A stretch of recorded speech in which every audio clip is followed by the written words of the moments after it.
Thank you, Mr. President. Over the past few weeks, we've heard a lot of arguments, accusations, and anecdotes. Some very skilled speakers on both sides have presented their case both for and against impeachment. I listened intently, hour after hour, day after day, to the House managers and the president's lawyers. And the word that kept coming to me, that I kept writing down in my notes, was fairness. Because you see, here in America, you are innocent until proven guilty. As the president's defense team noted, at the foundation of those authentic forms of justice is fundamental fairness. It's playing by the rules. It's why we don't allow deflated footballs or stealing signs from the field. Rules are rules. They're there to be followed. You can create all the rhetorical imagery in the world, but without the facts to prove guilt, it doesn't mean a thing.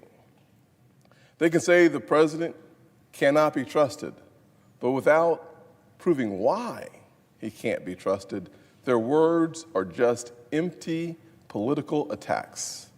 You can speak of David versus Goliath, but if you were the one trying to subvert the presumption of innocence, if you are the one to will facts into existence, you are not David.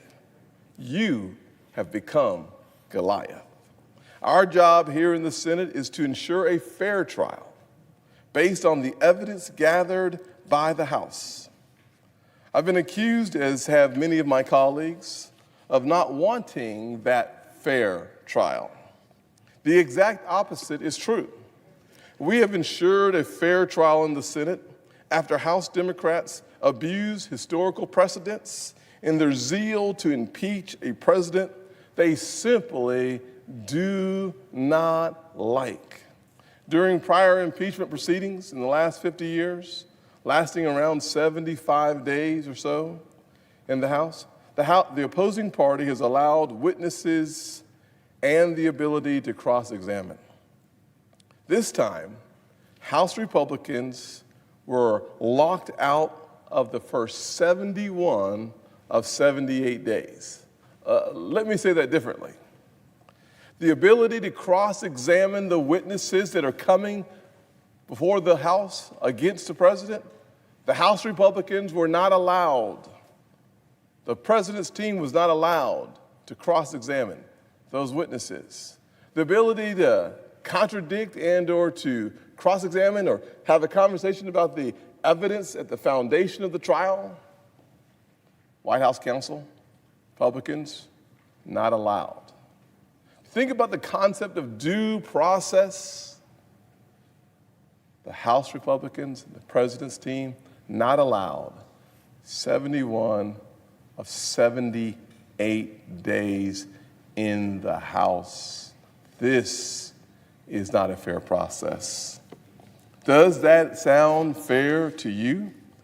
Democrats began talking about impeachment within months of President Trump's election and have made it clear that their number one goal, perhaps their only goal, has been to remove him from office. Does that sound fair to you? They've said, we're going to impeach, use an expletive. They've said, we have to impeach him, otherwise he's going to win the election. Now that might be the transparency we've been looking for in this process. The real root or the foundation of why we found ourselves here for 60 hours of testimony. It might be because, as they said themselves, if we don't impeach him, he might just win. What an amazing thought that the American people and not members of Congress would decide the presidency of the United States. What a novel concept that the House managers and Congress would not remove his name from the ballot in 2020, but we would allow the American people to decide the fate of this president and of the presidency. They don't get it. They don't understand that the American people should be and are the final arbiters of what happens. They want to make not only the president vulnerable, but they want to make Republican senators vulnerable so that they can control the majority in the United States Senate. Because the facts are not winning for them. The facts are winning for us. Because when you look at the facts, they're not their facts and our facts. They are just the facts. But what I've learned from watching the House managers, very convincing they were for the first day. And after that, what we realized was some facts mixed with a little fiction led to 100% deception. You cannot mix facts and fiction without having the premise of deceiving the American public.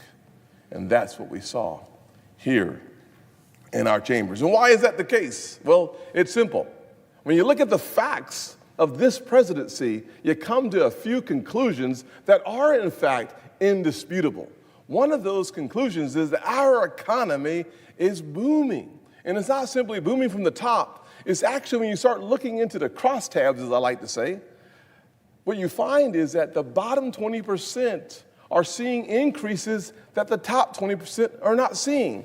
So this economy is working for the most vulnerable Americans, and that's challenging to our friends on the other side. When you think about the fact that the Opportunity Zone legislation supported by this president is bringing $67 billion of private sector dollars into the most vulnerable communities, that is challenging to the other side.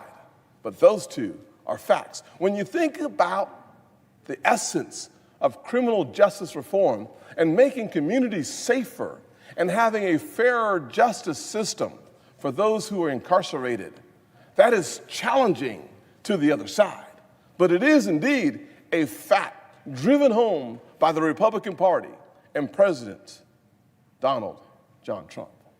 And these facts do have consequences, just like elections.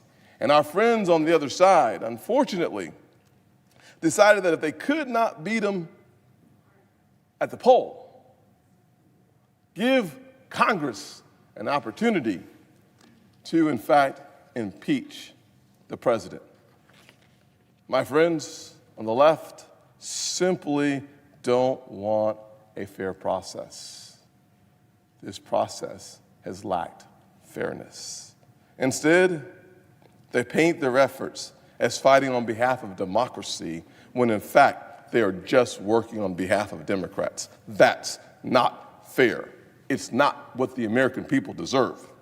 House managers said over and over again, the Senate had to protect our nation's free and fair elections, but they are seeking to overturn a fairly won election with absurd charges. The House manager said over and over again that the Senate has to allow new witnesses so as to make the Senate trial fair. But they didn't bother with the notion of fairness when they were in charge in the House. Their notion of fairness is to give the prosecution do-overs and extra latitude, but not the defendant. Actions speak louder than words, and Democrat actions have said all we need to hear. Let's vote no on these motions today and get back to working for the American people.